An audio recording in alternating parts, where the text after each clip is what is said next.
We're back. It's Breakfast Connect, still running here on Africa Business Radio, and I'm still Bimbola Wiyale.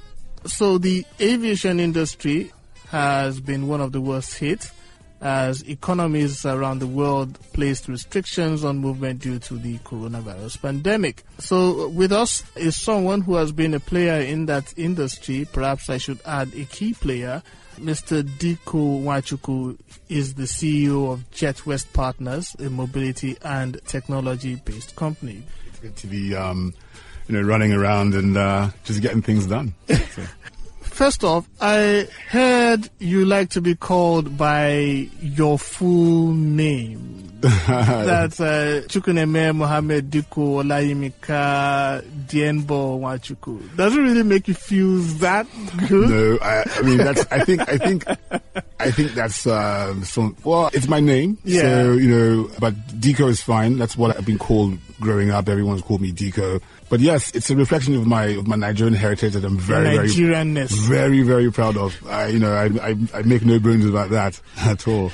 Okay. So, Jetwest Partners. At what point, because you've been around the block, you've, been handling other people's affairs in the aviation sector, and then, you decided, I think it's time, to be a key player and, run my own business in this particular sector. At what time did you decide, to take that leap? Well, I've known since I was about 27 years old, so I'm now 47, so 20 years ago. That I was going to do this. And so every step I took, every job I took from that point was sort of put through the filter of how do I learn from this so that I can actually go and create something truly amazing that changes the narrative, changes the landscape of the country that I'm from, Nigeria, and the continent Africa. So it has always been that I looked and said to myself, okay, look, we've got no roads to speak of. I mean, they're there, but they're death traps. Our rail system is lacking tremendously. And as a people, we enjoy moving. It's in our DNA, I guess. And the best way to get people around is by air. It's the safest, it's the fastest, and quite frankly, can be the cheapest. So I knew that we had to build a product that actually addressed the base of the market and not just the top end of the market. And that's how Jetwest came about. We did a lot of experiments. When I was at Aero Contractors, we got numbers of people moving, record numbers of people moving in a very short time by changing our cost structure and allowing us to offer much lower fares to the general public. And I think people remember that time with fondness. Of how they were able to move up and down Nigeria very, very easily and very affordably. Now, talking about, what you said, moving Nigerians around, moving people around, the roads are probably, not your best bet if you're going long distance due to the condition of the roads. Mm-hmm. Rail. In the 80s, when I traveled by rail, Lagos to Zaria then, I wouldn't, be caught dead trying it now. And even back then it took 2 days, right? Yeah, then it took 2 days. I know, I've been on that train as well, actually. Then it took 2 days. And you look at air. In some places, it's even cheaper to go by air than to make that same length of journey by road. But it's not really the case here. A former colleague was telling me about his friend in South Africa whose child was playing in a cricket match. Cricket is big in South Africa. And, they decided to go by road. Because, they were going to spend the whole day there and they were going with a lot of supplies, to make it. So that was why they went by road. And, he was saying that it's more expensive going by road because of all the tolls and the cost of gas. Of course. But it's not, a lot of things are very, very peculiar, about the way, about our pricing and cost and the way we do things in Nigeria. Why is that? It's a number of things, to be honest with you. It's So number one, the government still sees air travel as a luxury good. As a luxury, yeah. And I think that until we start to look at air travel as an essential service and not a luxury service, the taxation and the tax regime that they've got for aviation will keep being high. Your aircraft maintenance is done in dollars. Your aircraft issues are all dollar-based. So when you take a look at that and you try to break that down into how do I make that work, we tend to pass that cost on to consumers. But there's a number of ways to actually make that work for you, right? So it's about picking the right kind of aircraft. It's about trying to find the efficiencies from your operational side and passing that on to passengers, and that's how you reduce your cost, and you can pass that savings on to customers. But I don't want to say that we've done things the same way for a long time here, and it's difficult to change a mindset of the people, especially in aviation, that we like to believe is rocket science, but quite frankly, it's just another business that if you understand the dynamics of it, you can actually create a system that works in the favor of the people that you want to serve. And let me just show you a small picture. So if you take Nigeria and South Africa, the two biggest economies in Africa, and they can be 1 and 2 depending on the day of the week or the indices that are being used to to decide who's 1 or 2. South Africa has a 60 million population, thereabouts, right? And we have 200 million. Now, depending on who you ask. It depends on who you ask, exactly. Day of the week and all of those, yeah, right? So South Africa has about 30 million domestic enplanements every year versus Nigeria that has probably 10 to 12 million domestic enplanements every year. So if you do a ratio of population to enplanements, Nigeria should be seeing close to 60 million enplanements every year, but our infrastructure doesn't quite hold that. So when you look at the industry, you say, the industry is full. I mean, it's quite busy. They've got all these airlines. Well, if you add all the aircraft together in Nigeria, which is about 40 aircraft domestically, South African Airways probably has more aircraft than all airlines in Nigeria combined together. So we've just started here. We have a long way to go. It's very early days.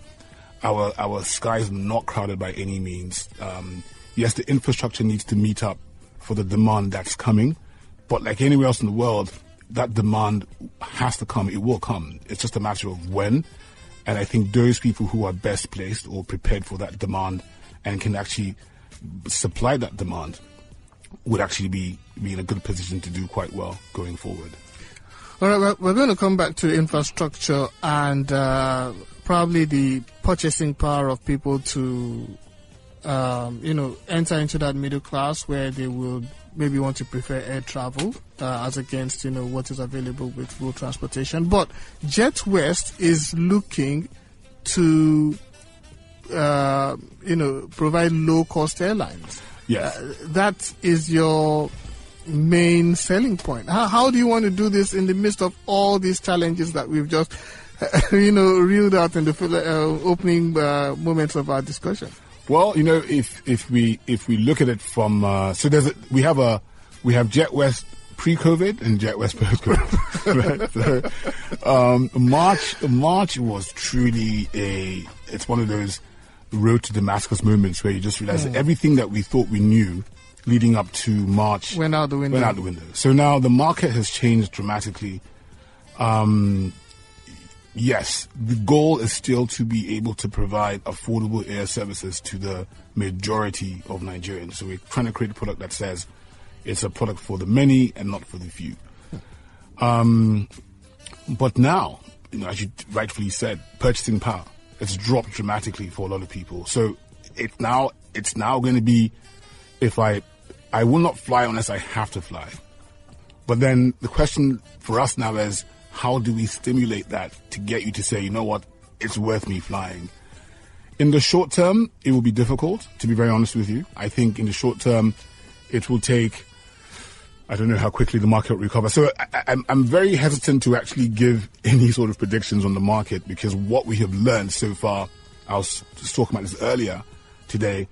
We've created about 4 or 5 different businesses from post-COVID, because when what we thought we knew in March changed in April, what we thought we knew in April and May changed in June to where we are today. So the market has fragmented even more, and so there's now a demand for specific products, whether it's a premium product on one end to a flying bus service on the other end, low-cost carrier.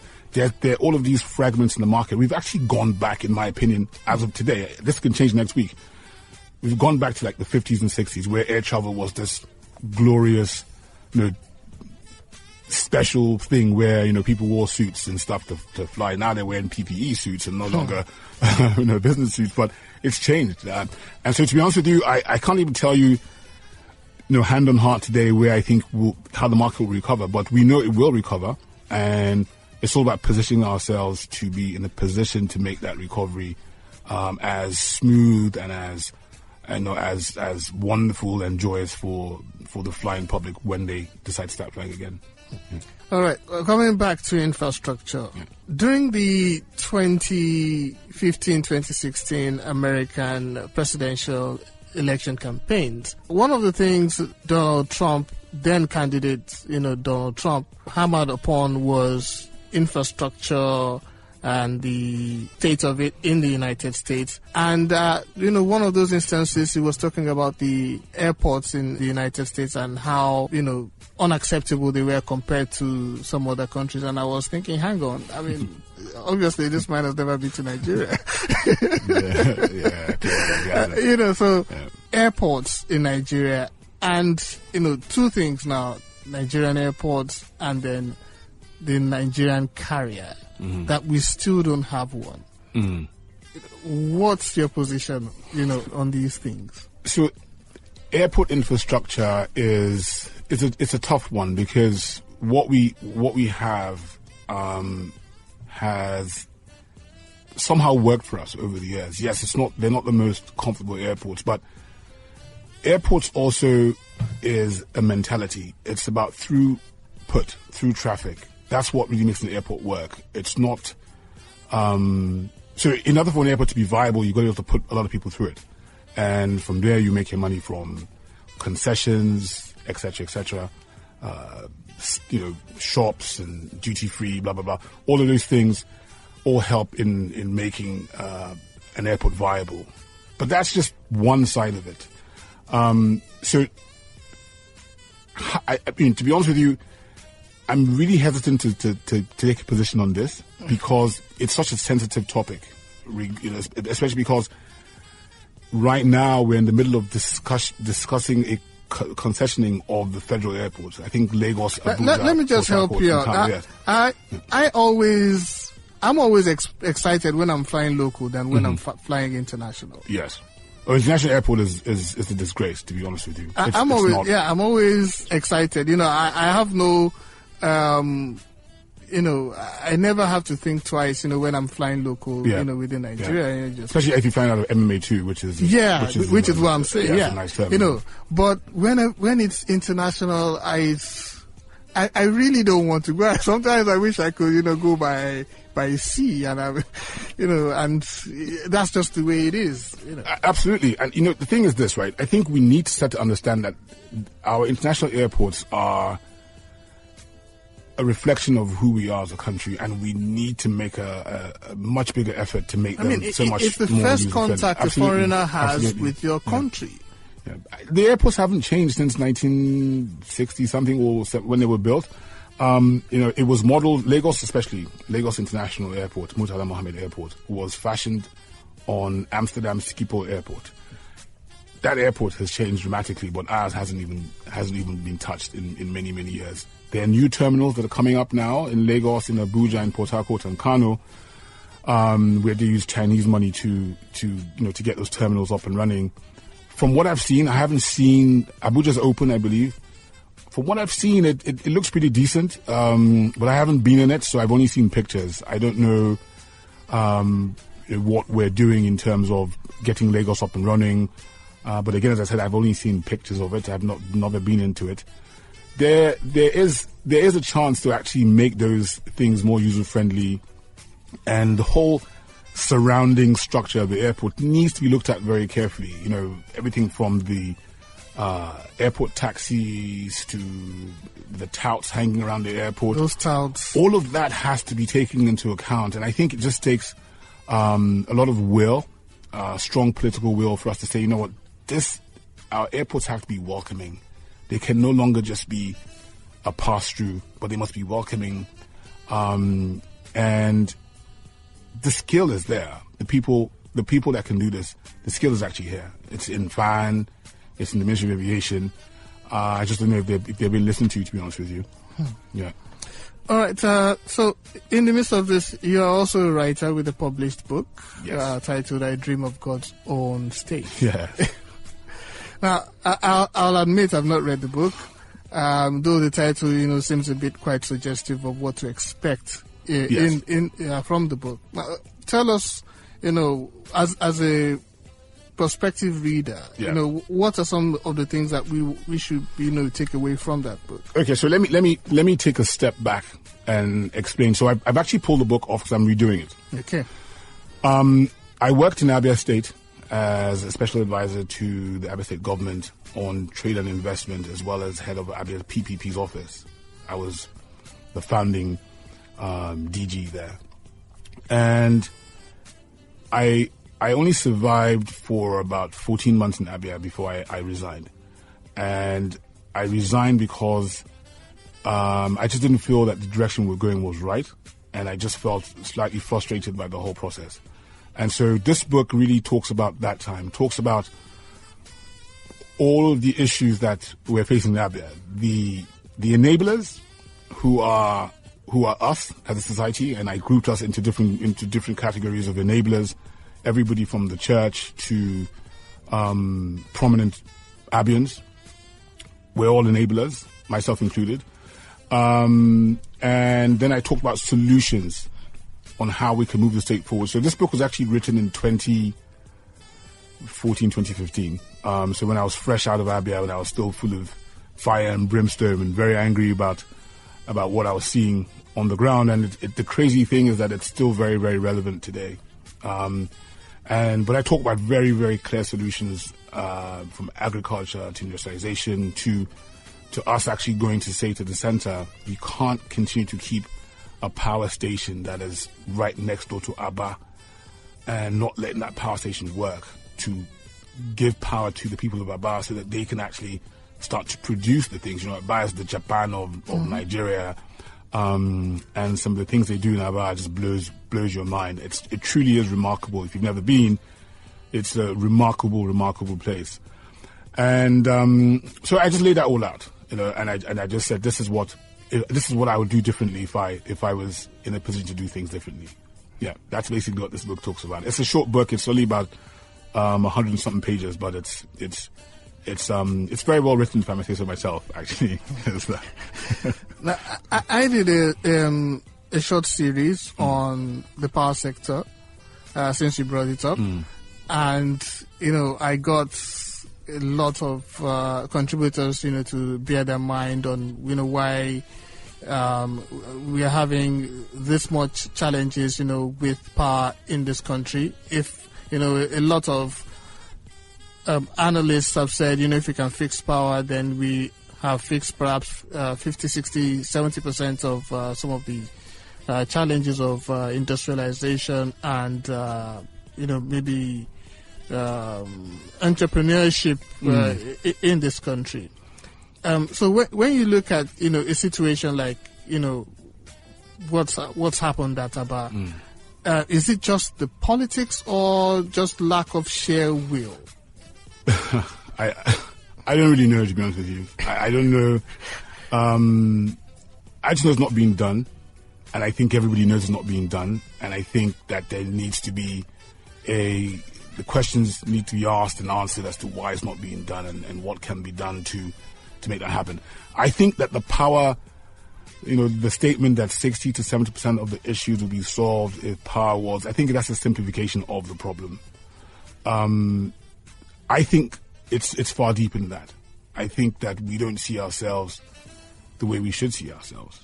I think that because once power is solved, there'll be another issue that's going to come up and say, this is why we're being held back, because we don't. But I think it all starts with us as a people. We don't see ourselves the way we should.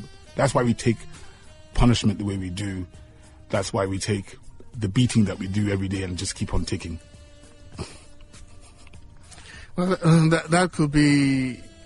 I was watching a clip yesterday about, and this was done by a group of people in the UK, and they claimed that there is a happiness gene that is very dominant in Nigerians. Yes. And, we were somewhere up the... We were number one at one point. Yeah. And that happiness gene is... And, since this was done in the UK, and I'm sure they sampled Nigerians, which, we are in numbers in the UK, personally, I've expected that maybe the Jamaicans, for obvious reasons, there's this induced happiness. Will have had more of those genes, but we kind of seemed, to have beaten them to that. All right, coming back a little bit, you also have, are looking into a podcast, to starting a podcast. Absolutely. Yeah. So what's it going to be about? So the podcast is called This Nigerian Life. I lifted that name from This American Life, which was one of my favorite podcasts I listen to. So let me say this. So America is the greatest country on earth. Now, that's not because I truly believe, I don't actually believe that. I think America is not the greatest country on earth. But they tell us every single day how great they are. Whether it's the movies that they create, whether it's the dramatizations or the stories that they tell us every single day how great they are. And I wanted to tell Nigerian stories because This Nigerian Life basically is about the unsung heroes and heroines that are Nigerians on a daily basis who do things to better the life of our fellow people. And these guys and girls, and the crazy thing about this is that it's 80% women so far that I've met. They do this selflessly. They're not looking for anyone to come and pat them on the back or give them a medal or to say, well done for all you do. But they're doing these things, and I want us to start to see ourselves as great people who are our brothers and sisters keepers. And this is what, because I have lots of friends in the movie industry. My wife is also in that industry. And I've always challenged them to say, look, can we tell stories? Because I remember meeting a Jamaican guy one time at a conference in South Africa of all places, and he was just like, Chineke, hey, me, And I was like, where'd you learn that from? He said, on Nigerian movies. And I said, wow. And he asked me all these questions. Are Nigerian rich people as wicked as they come across in the movies and blah, blah, blah. And I thought, no, this is just a dramatization, right? It's for effect. It's, this is not how we truly are. But that was his belief of what we were. Now, think about that for a second. If you come across an American, you're not going to ask, you almost are a little bit nervous because the whole embassy, the whole U.S. Navy can come looking for them, God forbid anything happens, right? Like they did in Captain Phillips.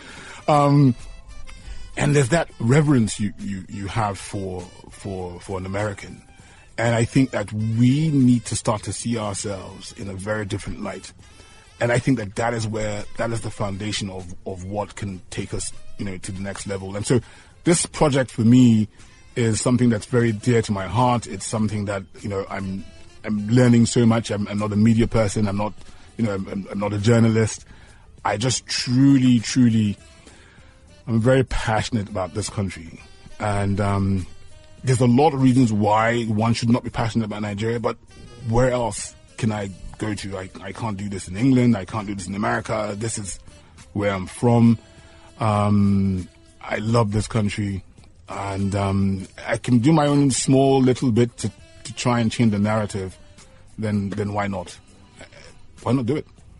Yeah. Let's go back a bit to aviation now. Yeah. So the International Air Travel Agency, IATA, has said the aviation industry has suffered an estimated $113 billion in losses due to this pandemic. Is that an oversimplification or an exaggeration of the extent of damage this pandemic has done to that industry? It's not an exaggeration or a simplification. It's real. The number of jobs that have been lost globally is quite alarming. Nigeria, we're going through our own pain now. I'm sure you've seen in the news what's going on with some of our local airlines. It's truly challenging, and it's upsetting for many reasons, because I think, well, as a country sometimes we believe that we're immune from things that happen globally, so people might not have prepared themselves for what we're seeing, especially after it happened. And I think when you saw the likes of the big Lufthansas and BAs making cuts, we thought, okay, well, you know what, somehow we might not need to do this. But it's come here. You know, when you park aircraft for 3-4 months, there's a cost. You're not earning revenue, but there's a cost. When you start flying and you're flying at 30% or 40% full, there's a cost. So perhaps the way it should have been approached maybe it's different. I don't know, but that's up to them and their companies. But it's coming home now, and I think it might get a little bit worse before it gets better. But it will get better, and it's how we manage this next few months towards the end of the year before we start to see what happens. And globally, a lot of the big guys don't believe we'll see pre-COVID numbers until 2023, 2024. That's scary in itself. You know, when you think you're 3 to 4 years out before you see a full recovery, it's going to be quite tough. Yeah. And you mentioned your wife is someone in the entertainment industry. She's an actress. Are you looking at maybe doing some movie production? No chance of that. I have no skill when it comes to things like that. So I try to stick to things I know. I have no clue about that industry. I'm intrigued by it. Obviously, I think it's I think it can have such a massive impact on this country's psyche if we get it right. And I actually want to challenge them to say, hey, you know what, guys, let's start to tell some stories. They're great stories. Not even a little executive producing. Just put your money to back, something that you think might be a big, movie at the end of the day. The stories I want to tell are not the kind of stories I think people want to watch, but they're stories that I think are important for the psyche of this country. So yes, I think at some point I'd like to get involved either in documentaries or maybe perhaps movies that tell a different kind of story. It has at some point. I mean, look, some people are in this to make money, to be famous. My wife is also, my wife is she's a lawyer, she's a businesswoman. So she's not, she's so much more than an actress. And not to say that being an actress is not a good thing, but we talk about this all the time. How can we change the narrative? How can we create things that tell a different story? And one of my best friends is also in that industry as well. So, and he's a creator. So we talk about these things all the time. So yes, perhaps there's a chance at some point I'll do something in an EP role that can bankroll some, a series of stories that start to get the psyche of this country back on the right path. Yeah. Yeah, I mean there are some movies that they don't really break the bank, especially when they just come out. But years later, they turn out to be a classic because people just discover that there was a huge message we missed, in this movie, and then years later, they become something that people will look back on, and it might not be what people want to. The message they want to hear now, but maybe later, because I noticed I was a huge critic of the Nigerian movie industry for quite some time, but now they are telling some really good stories. Absolutely, right? Yeah. There's been look, you have to give credit to these guys, because I think when they started not even having knowledge, and they just grew this thing on the back of handy cams and, you know, V8 videos, and they've grown the industry to where it is today. So like anything, the first wave has come, the second wave is coming or has come, and we will keep improving and improving and improving. And of course, with all these Netflix opportunities now, you know, HBO floating about, I think that's going to help also get out some of the creatives. There are smart people in this industry that are writing amazing stories. I should add that. I didn't say that earlier. And I think now these guys and girls will now get a chance to tell their stories. Because content now is everything. People want to create. So the future is very bright for our movie industry. I even think that we've even gone past the name Nollywood. I just think that we're now on a different level, and we're starting to get to the beginnings of where we can have a massive impact locally and internationally. So, what else do you think people will like to know about Dikko and Jetwest, or maybe perhaps some misconceptions that people might have about Dikko and Jetwest? I don't know. I mean, it's been a long road for us. I have so Jetwest is not me. Jetwest is, I just happen to be the leader of a company that has amazing partners, an amazing team. We truly are committed to helping improve the lives of our people in this country. So everything that we do, we take through the filter of how do we change the lives of our people. We're very focused on Nigeria, very focused on Africa. We're very much about looking inwards, looking about building capacity here. So it's just is the tip of the iceberg for us. There's a lot of things that we want to do, and we realize that these things take time. And we just want to come and do our own bit to make our country better, to make our continent better.